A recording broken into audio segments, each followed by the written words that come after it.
Good afternoon. So my name is Shalom. I'm coming from PSCS 3. My reg number is 217150918.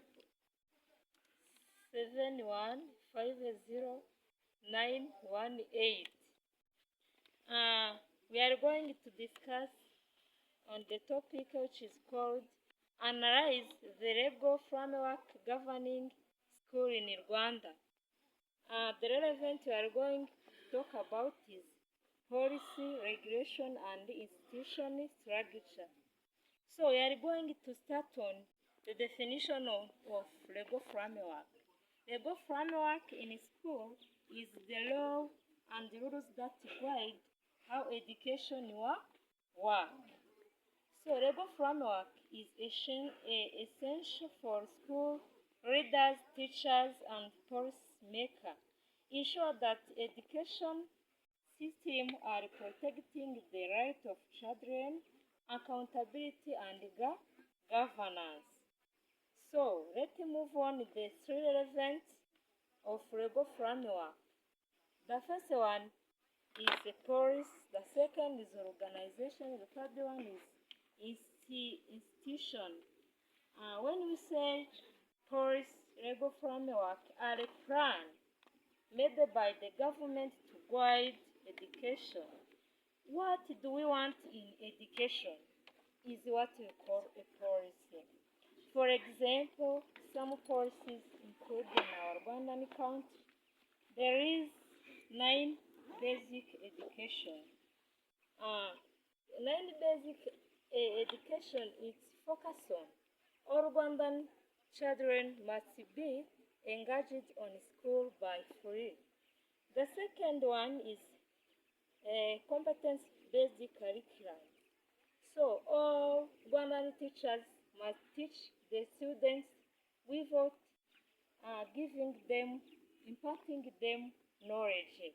They must teach them by giving skills will help them to solve real life situations, to apply those life skills in real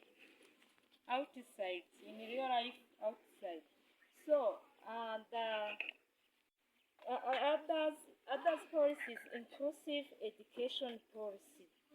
It is said that we are all Rwandan children must be educated. Those who are normal and those who are disabled must be included in the same school, and also our government of Rwanda, they must provide to them what you call equity and equality for helping that children with disability to be adapted to school environment activities.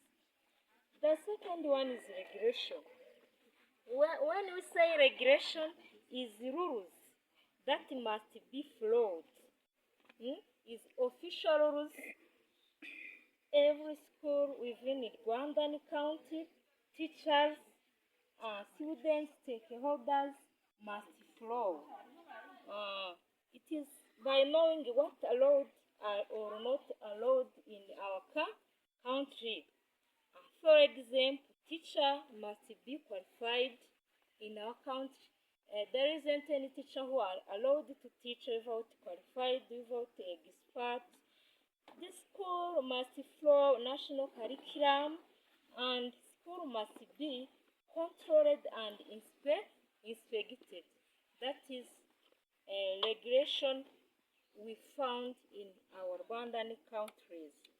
The third one is institutional structure. When we say institutional structure, is responsibility for managing and supervising education.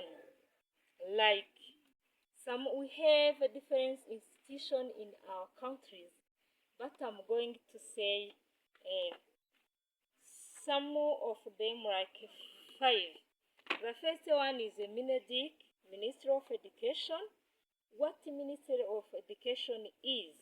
Ministry of Education is like a board, is like a boss, and also the board is is like a leader of education for guiding all levels education in our country from nursery up to the university. So the second one is REB, Rural Education Board. This REB, it will help teachers and schools with different activities, like help teacher and support school to make curriculum. It provide different trainings of teachers.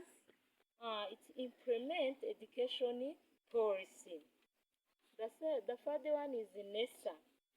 When we say NESA in full, there's a National Examination and School Inspection Authority. What this NESA should have or should work on our schools in Rwandan country? It's give national exams and also it's inspection of schools. The last one is HEC, Higher Education Council. It's a government board that control and improve universities and colleges in Rwanda. This HEC is a work on university and higher college education in Rwanda. Other one you can say university. University of Rwanda, it's make many contributions to our schools in a country. Now we are trained to be professional teacher to teach in secondary school. This our university.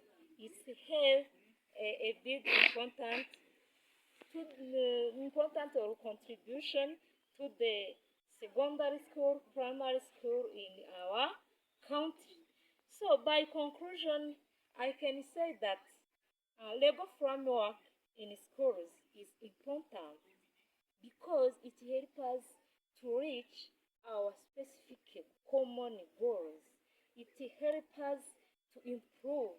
It helps us to make different stakeholders in order to reach our national common goals. Thanks for your attention, my group members. Thank you.